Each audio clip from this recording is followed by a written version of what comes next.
جعانين يا سيسي، هنموت من الجوع يا سيسي، حسبي الله ونعم الوكيل يا سيسي. سريعا هفتح لحضراتكم مقطع مع سيدة التنبؤات ليلى عبد اللطيف، هي وبتتنبأ لمصر لعام 2025 برحيل الرئيس عبد الفتاح السيسي بطريقة سلمية دون مظاهرات وهتافات. ولكن قبل ما افتح المقطع لحضراتكم بطلب من حضراتكم تدعمونا الفيديو ده بعمل لايك وتوصلوه لأكبر عدد من الناس، أكون شاكر لحضراتكم جدا. وبعد ما نسمع ليلى عبد اللطيف ليا تعقيب هعقبه مع حضراتكم، مع اني عارف 80% او 75% ممكن يختلف معايا في التعقيب ده، ولكن انا بعقب من خلال الواقع اللي احنا عايشينه وشايفين المنطقة حوالينا من جميع الدول العربية. وانا هعقب واللي عايز يختلف معايا طبعا، الاختلاف في الرأي لا يفسد في الود قضية، يا ريت تختلف معايا بس في حدود الأدب.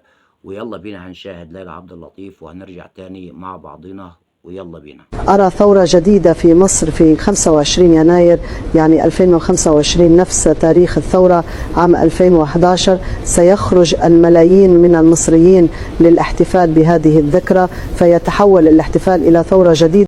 السلام عليكم ورحمة الله وبركاته، أهلا وسهلا بحضراتكم جميعا في قناة حدث اليوم، عارضين منكم ومؤيدين، يا رب حضراتكم تكونوا بخير جميعا. تعقيبي أنا اللي قلت لحضراتكم بنسبة 80% مش هيعجب حضراتكم، ولكن يا ريت الانتقاد يكون بالأدب.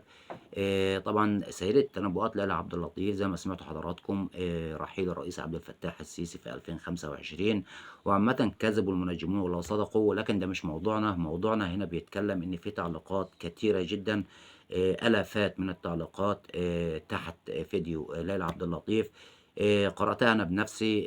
التعليقات دي بتقول ثورة إن شاء الله 2025، طبعا ده 25 يناير زي ما قالت ليلى عبد اللطيف.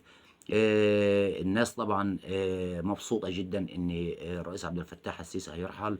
الناس مستعدة لثورة وقيام ثورة، وأنا بالتحديد عشان أنا قلت لحضراتكم بنسبة 75% 80% كلامي مش هيعجب حضراتكم، ولكن أنا الكلام ده بقوله وشاء من شاء وأبى من أبى.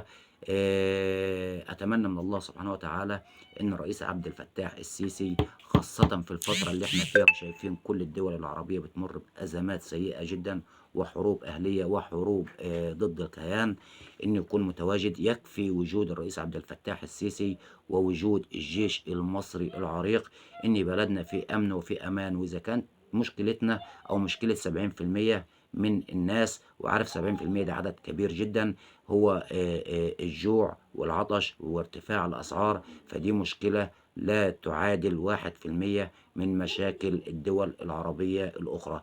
يعني أزمة اقتصادية وهتتحل إن شاء الله، ولكن رحيل الرئيس عبد الفتاح السيسي ومطالبة بالمظاهرات ونزول الميادين، أنا شايف إن ده ممكن يرجع لنا، أو العائد بتاعه هيكون بتدمير البلد. لو حضراتكم شايفين رحيل الرئيس عبد الفتاح السيسي ده هيكون عمار للبلد، فأنا بقول لحضراتكم رحيل الرئيس عبد الفتاح السيسي ده هتكون بداية خراب للبلد، خاصة أو بالتحديد في التوقيت الحالي. أتمنى من الله طبعا سلامة الوطن وأراضيه، كما أتمنى من الله سلامة كل الأوطان وكل الدول العربية، نصرا قريبا لكل الدول العربية ولكل أخواتنا المجاهدين. اللهم أمين يا رب العالمين. مع كامل احترام وتقدير لحضراتكم جميعا، أنا طلعت مش بفرض رأيي عليكم، ولكن أنا طلعت عبرت عن رأيي الشخصي، واختلف معايا زي ما حضرتك عايز، ولكن يا ريت انتقادك يكون بالأدب. والسلام عليكم ورحمة الله وبركاته.